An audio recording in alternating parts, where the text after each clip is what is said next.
하나님과 우리의 관계에서 사랑은 언제나 하나님이 먼저 사랑하셨고 하나님이 더 사랑하셨습니다. 여러분, 예수님의 12 제자를 생각해 보십시오. 그들이 예수님을 택하였습니까? 그들이 스스로 제자가 되겠다고 예수님 찾아갔습니까? 아닙니다. 예수님께서 그들을 먼저 찾아와 주셨고 그들을 택하여 주셨고 그들과 함께하며 그들을 양육하고 훈련시키면서 그들을 사랑하시되 끝까지 사랑하셨습니다. 제자들은 다 주님 배신하고 다 도망치고 다 풀뿌리 흩어졌지만 주님께서는 끝까지 그들을 사랑하시지 않았습니까? 주님이 부활하신 후에 갈릴리에 가 있던 그 12 제자들을 찾아가죠.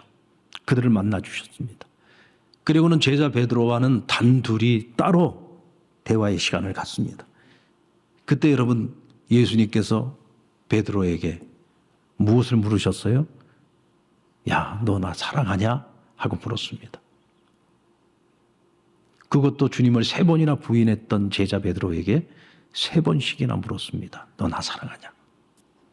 여러 가지로 해석할 수 있겠죠. 왜 주님께서 그 사랑의 확인을 그토록 받고 싶으셨을까? 뭐 여러 가지로 생각할 수 있겠지만 단적으로 말한다면, 야 베드로야, 나 짝사랑에 이제 지쳤다. 이제 짝사랑하는 거 지쳤어. 베드로야, 이제 우리 서로 사랑하자. 여러분, 오늘 하나님께서 오늘 이 시간을 통해서 여러분에게 말씀하십니다. 얘들아, 나 너희하고 짝사랑하는 거 이제 지쳤다. 이제 나와 너가 서로 사랑했으면 좋겠다. 서로 사랑하자. 오늘 주님께서는 우리에게 그렇게 말씀하고 계시는 겁니다. 우리 서로 사랑하자.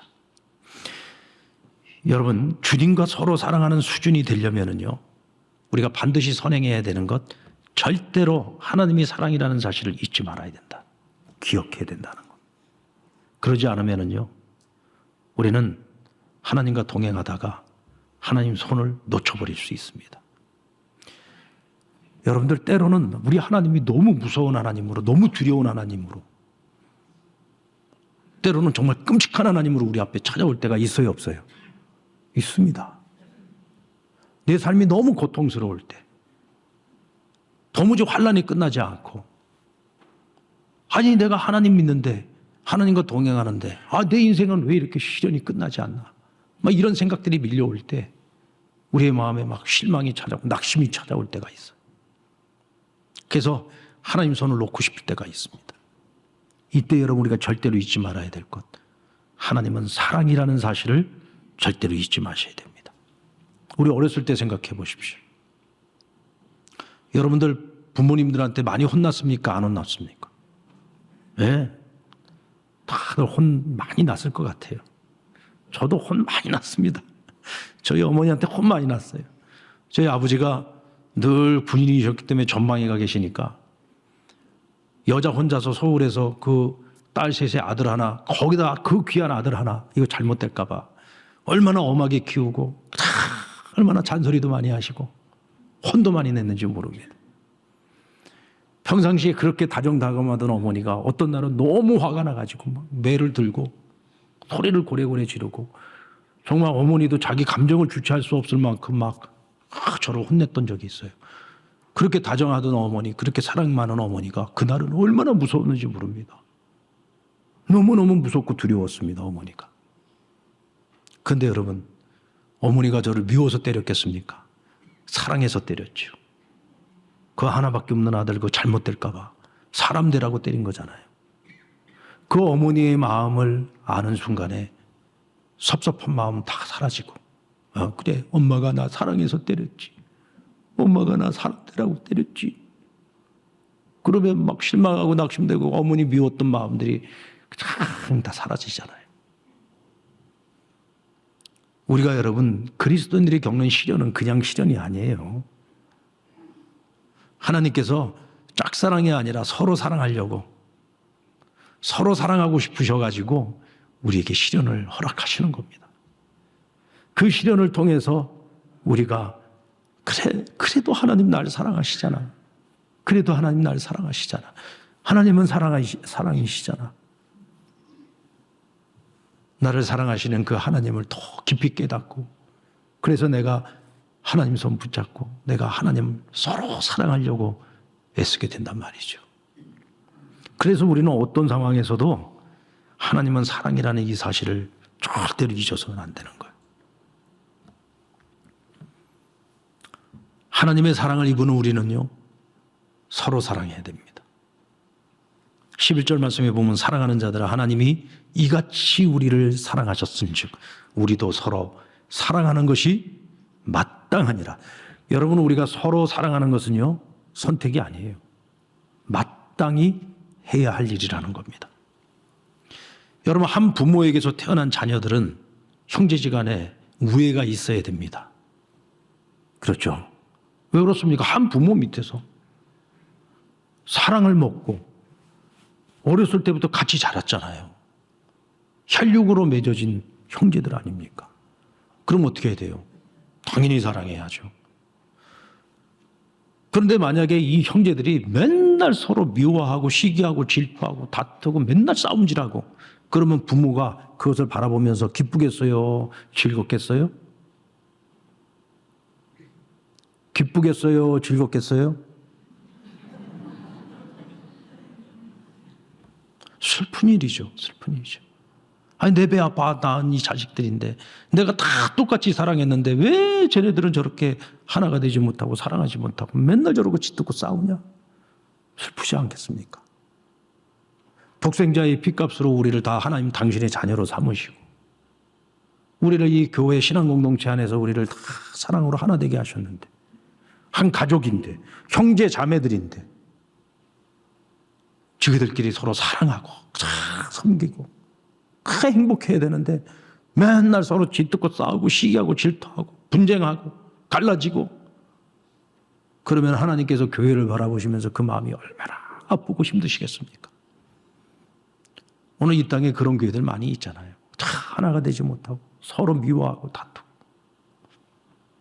그런 교회들을 바라볼 때 하나님 마음이 얼마나 찢어지고 아프시겠습니까? 여러분, 우리 그리스도인들은요, 그리스도 안에서 우리는 한 가족이고 형제 자매입니다. 그러니까 당연히 우리는 어떻게 해야 돼요? 서로 사랑해야 되는 거예요. 서로 사랑해야 돼요. 우리 옆에 분 한번 얼굴 보세요. 예. 사랑 받을 만 합니까?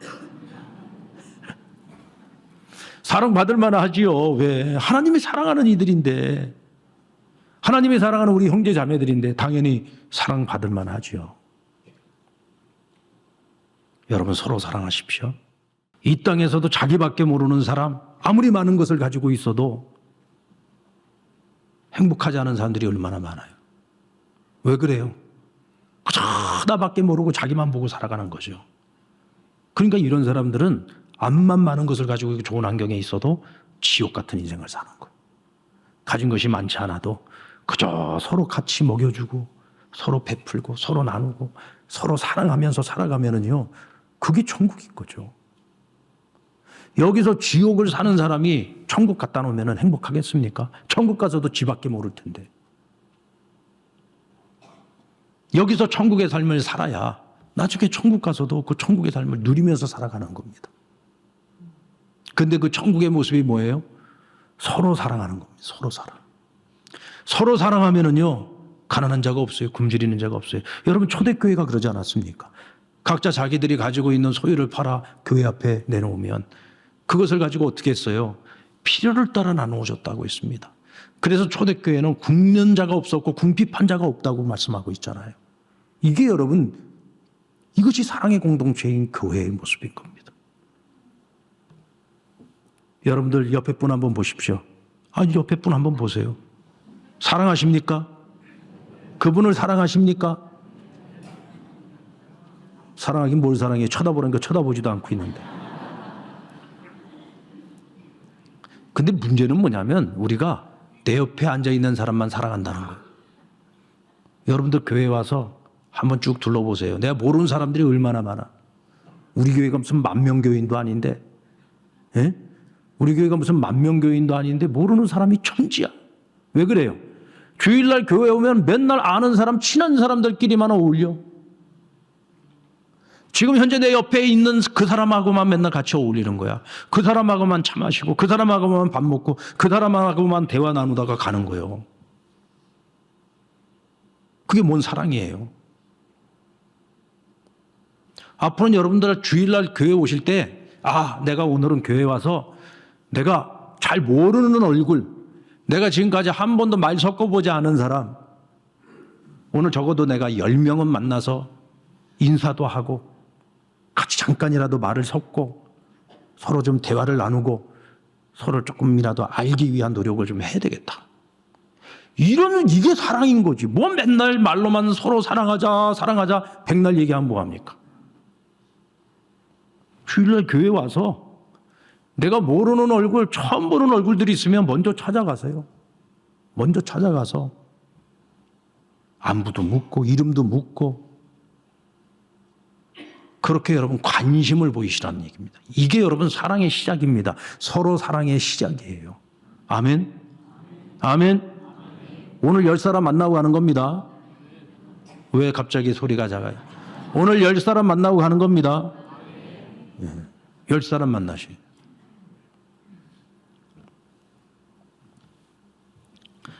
하나님의 관심 대상인 가난한 자, 고아와 과부, 핍박받는 자, 나그네, 도움이 필요한 자들. 여러분, 하나님께서는 그들과 서로 사랑하라고 말씀하십니다. 그들에게 하나님의 사랑을 흘려보내라고 말씀하십니다. 여러분, 우리 상남교회는 통일선교에 힘쓰는 교회죠? 맞습니까? 네, 통일선교에 힘쓰는 교회입니다. 우리 상남교회가 통일선교에 힘쓰는 교회가 되기 위한 첫 발걸음이 북중 비전 트립 제1기, 이 북중 비전 트립. 그러니까 우리가 중국과 이 북한이 국경을 맞대고 있는 압록강, 두만강 그쪽에 우리가 가서 이 강 건너 북쪽 땅을 바라보면서 같이 기도하고 또 그곳에서 사역하고 있는 선교사님들 만나서 그 북한 선교 사역에 관한 이야기도 듣고 또 우리가 그들을 먹이는 사역부터 시작해서 얼마나 많은 사역을 합니까? 근데 이 북중 비전 트립 제1기가요. 처음에 연변으로 갔었는데 이 연변에 복음병원이라는 곳이 있어요. 이 기독교 병원입니다. 이 복음병원에 갔을 때 우리가 그곳에 그 병원장으로부터 이제 그 복음병원에 대한 여러 가지 이야기들 쭉 듣고 전체 시설을 다 이제 돌아봤는데 특별히 저하고 제 아내하고 장로님 한 분, 이렇게 세 사람만 따로 떼서 은밀한 방으로 저희를 데리고 왔어요. 후미진 곳에 있는 방으로 우리를 데리고 왔습니다. 방문을 열고 딱 들어가니까 침대에 두 사람이 누워 있었는데 딱 봐도 탈북민이었어요. 이 두 사람이 우리를 보고 벌떡 앉아서 일어났는데 자꾸 쓰러져요. 왜 그런가 그러고 봤더니 두 사람 다 두 다리를 다 잘라버린 거예요. 그러니까 이 무릎 아래가 아예 없어요. 제가 볼 때는 무릎 위쪽도 다 없었던 것 같아요. 뭐 이게 붕대로 다 감아놨는데 보니까 아예 그냥 절반이 날아가고 없더라고요. 북한에서 탈북을 하는 과정에서 두만강에서 겨울에 그곳을 건너오다가 이 동상에 걸렸는데 이게 숨어 지내고 또 이 치료를 받지 못한 상태에서 벌목장에서 일을 하다가 이 두 다리가 다 썩어버린 거예요. 그 이제 이대로 놔두면은 목숨이 위태로우니까 이 병원에 와가지고 이 보건병원을 찾아온 거예요. 이제 보건병원에서 의사는 있으니까 이 두 다리를 자르는 수술을 무료로 해줬어요. 근데 이제 의사 말이 우리가 수술은 해줬는데 이 사람들에게 의족이 필요하다. 의족. 근데 이 의족을 해줄 여유는 우리가 없다. 제가 그 얘기를 듣고 우리 그 장로님하고 같이 상의를 하면서 야, 이걸 어떻게 하면 좋겠냐. 우리 한번 성도들에게 얘기를 해서 우리가 한번 그 의족을 해줄 수 있도록 한번 모아보자. 그래야지 이제 우리가 돌아와서 얘기를 하고는 같이 그날 우리가 가지고 있는 현금을 다 모았어요. 달러까지. 예. 그 달러를 냈다가 도로 갖고 갈래 제가 낙장불입 안 된다. 다 내놓은 거는 다 내놔라. 그래서 다 모았어요. 다 모았는데 우리는 의족 값이 얼마인지 몰랐습니다. 어쨌든 간에 우리가 모을 수 있는 대로 최대한 모아서 갖다 드리자. 그리고는 다 모아서 딱 갖다 드렸는데 의사 선생님 얘기가 야, 놀랍다는 거예요. 의족 2개를 해줄 값에서 조금 더 덜하지도 않고 더하지도 않고 딱 그 의족 2개 해줄 수 있는 돈이 딱 모아서 우리가 갖고 온 겁니다. 그래서 제가 그 얘기를 돌아와서 같이 나누면서 얼마나 우리 은혜를 받았는지 몰라요. 야, 하나님이 우리에게 그 두 사람 불쌍히 여기셔서 우리에게 그 의족해 주라고 우리를 여기까지 오게 하셨구나. 그러면서 하나님께서 우리 상랑교회가 우리는 상당히 남쪽에 있는 나라지만 저 북쪽을 위해서 우리 일하라고 하나님 우리에게 북한 선교하라고 우리에게 사명을 주시는구나. 그래서 여러분 우리 상랑교회 북한 선교팀은요 제가 만든 게 아니에요. 그때 갔던 비전 트립 일기생들이요 자기들끼리 의논을 해가지고 목사님 우리 북한 선교팀 만들겠습니다. 그래서 누가 팀장을 맡고 누가 총무를 하고 누가 회계를 하고 본인들이 조직 다 만들어가지고요 앞으로 우리가 이러이러한 사업을 해가지고 우리 북한 선교하겠습니다. 여러분 우리 상랑교회는 북한 선교를 열심히 하는 교회지만 우리 교회 경상 예산을 가지고는 한 푼도 안 씁니다. 전부 뭐냐 우리 성도들이 전부 북한 선교에 대한 비전하고 여러분들이 전부 도네이션을 해준 거예요. 그것으로 지금까지 계속해서 북한 선교를 해나가고 있는 겁니다. 그리고 또 그 소문을 듣고 기업체에서도 또 지원을 해줘가지고 그렇게 우리가 지금 북한 선교를 해나가고 있는 거예요.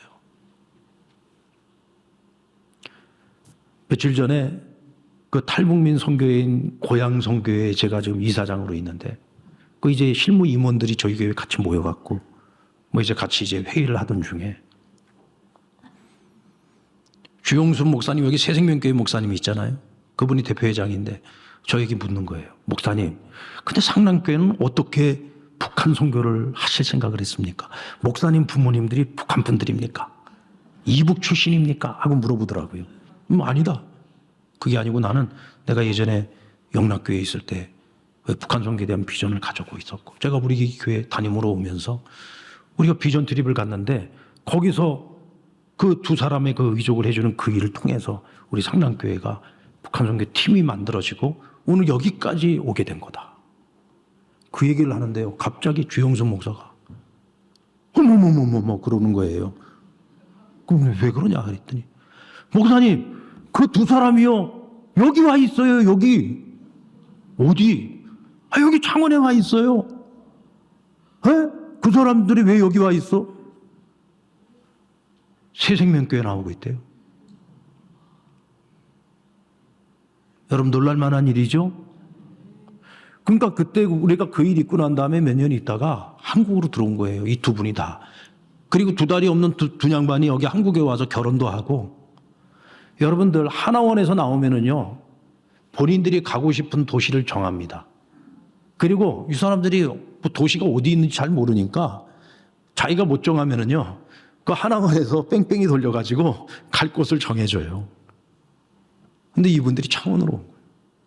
우리 교회가 여기 있는지도 몰라. 창원으로 온 거예요. 그리고 이곳에 있는 탈북민 교회인 새생명교회로 오게 된 거고 그 중에 한 분 아내는 새생명교회 여전도회 회장이세요. 그러니까 이분들 간증을 들으면서 본인이 알고 있었던 거예요. 그래서 저를 만나고 나선 다음 그날 가자마자 그 두 사람한테 전화해가지고 이창경 목사님한테 내가 당신들 얘기 들었다. 그랬더니 이 양반들도 한국에 들어와가지고요. 그때 자기들 의족해줬던 그 목사님 그 교회 그 교인들하고 어떻게든 만나보려고 그냥 여기저기 수소문을 하고 뭐 다 알아봤는데 못 찾았다는 거예요. 그런데 자기들이 살고 있는 여기 창원의 상랑교회 목사와 우리 성도들이라는 거를 까맣게 그 뭐 상당치도 못했던 일인 거죠. 누가 한 거예요? 누가 한 겁니까? 하나님이 하신 겁니다. 그래서 제가 왜 그러면 이제 그것을 우리가 알게 하셨을까? 왜? 주영선 목사는 왜 나한테 그걸 물어봤고 나는 또 왜 그 얘기를 해줬고 그 양반들이 여기 와 있는 거를 어떻게 이렇게 지금 알게 됐을까? 저는요 이것이 하나님의 계시라고 생각합니다. 코로나 이후에 우리 상랑교회 북한 선교에 대한 관심과 노력이 지금 많이 시들해져 있었는데 이번 기회를 통해서 우리 이제 다음 주 수요일, 이번 주 말고 다음 주 수요일 날 우리 북한 선교 세미나가 있어요. 그때 여러분 아까 말씀드렸던 그 탈북민 출신 그 목사님이 오셔서 말씀 전해주고 간증해 주실 거고 그날 새생명교회 교인들과 그 두 분 우리 교회에 오기로 했습니다. 여러분들 그날 그분들의 얼굴을 보게 될 겁니다. 지금 이 정도 반응을 저는 기대하지 않았습니다. 이거보다 훨씬 더 놀라고 이거보다 훨씬 더 감격하는 그 모습을 기대를 했는데 참 정말 참 차분한 교인들입니다. 참 차분하신 교인들이. 여러분, 서로 사랑은요 나중에 하는 게 아닙니다. 할 수 있을 때 하는 거예요. 하나님께서 우리에게 보여주실 때, 하나님 우리의 마음에 감동을 주실 때, 우리가 할 수 있을 때. 나중에 하자? 언제 할 겁니까? 나중에 할 수 있을 때 하는 거예요. 하나님 우리 마음에 감동을 주실 때. 그런 하나님의 뜻에 우리가 순종하고 그 사랑을 흘려보낼 때 여러분, 육체가 살아나고 사람이 살아나고 생명이 살아나고 영혼이 살아나는 역사가 일어나는 것입니다. 사도 요한은 왜 고난 중에 있는 당시 초대교회 성도들에게 하나님은 사랑이라는 것을 그토록 강조하신 걸까요? 여러분, 그 당시에도 이단들이 많았습니다. 그리고 그 이단들은요 가짜 사랑을 가지고 사람들을 미혹했습니다. 오늘날에도 그렇지 않습니까? 오늘날에도 여러분 이단들을 보면은요, 특별히 교회를 열심히 다니다가 사람에게 상처받은 것 때문에 교회를 나오고 세상에 나와서 막 방황하고 신앙 다 잃어버리고, 그리고 여기저기도 어울리지 못하고 우울하고 늘 외톨이로 있는 사람들, 또 그런 사람들 또 기가 막히게 찾아가지고 그들에게 접근을 하죠. 그리고 가짜 사랑으로. 진정한 사랑이 아니라 가짜 사랑이죠. 왜? 결국은 그 사람들을 갖다가 어떻게 해요? 속박하고 나중에는 그들이 가지고 있는 모든 거 다 빼앗고, 빼앗을 게 없으면 몸으로 노동으로 봉사하게 하고 갈취하잖아요. 그거는 여러분 가짜죠. 속이는 겁니다. 미혹하는 거죠. 그런데 초대교회에도 그와 같은 이단들이 가짜 사랑을 가지고 하나님의 사랑이 아닌 가짜 사랑을 가지고 사람들을 미혹했단 말이에요. 그러니까 너희가 하나님이 어떤 분인지를 제대로 알아야 된다. 하나님의 사랑을 제대로 알아야 된다. 하나님은 사랑이시다. 하나님의 사랑이 어떤 사랑이냐? 자신의 독생자, 자신이 가장 아끼는 그 독생자를 희생 제물로 우리를 위하여 내어주고 바치면서까지 우리를 구원해 주신 하나님의 사랑 아니냐? 사랑은 희생하는 것이다. 사랑은 나누는 것이다. 사랑은 자기를 소중히 여기기보다 남을 더 귀히 여기는 것. 이게 사랑이다. 그것을 요한은 당시 초대교회 성도들에게 말해주면서 하나님은 사랑이라는 사실을 절대로 잊지 말고 어떤 고난과 핍박 속에서 너희가 이 믿음을 잃지 말아야 된다. 그것을 말씀하고 있는 것입니다. 사랑하는 성도 여러분, 언제까지 하나님 우리를 짝사랑만 하게 하실 겁니까? 이제부터 우리도 주님을 더 뜨겁게 사랑하시길 바랍니다. 그래서 서로 사랑할 때 우리가 걸어가는 그 길이 더 행복하지 않겠습니까? 서로를 사랑하십니다. 근데 이 서로 사랑을 위해서는요, 우리가 이 사랑을 실천해야 되는데 어떻게 실천해야 됩니까? 성도들 간에 서로 사랑하셔야 되고, 하나님의 관심 대상인 가난하고 고난 중에 있는 자들, 어려움에 있는 자들, 우리가 보살피고 살펴야 되고 도움을 주어야 되는 사람들, 그들을 외면하지 말고 그들에게 하나님의 사랑을 흘려보내야 합니다. 여러분, 금년 한 해 우리 상랑교회가요, 이 하나님의 사랑으로 더 풍성한 그런 한 해가 되기를 바랍니다. 그리고 야, 세상에 그런 교회가 어디 있어? 그렇게 사랑이 많은 교회가 어디 있어? 하고 물어보면 창원에 있는 저 상랑교회가 그런 교회라고. 여러분, 그런 소문나는 우리 상랑교회가 되기를 우리 주님의 이름으로 축원합니다.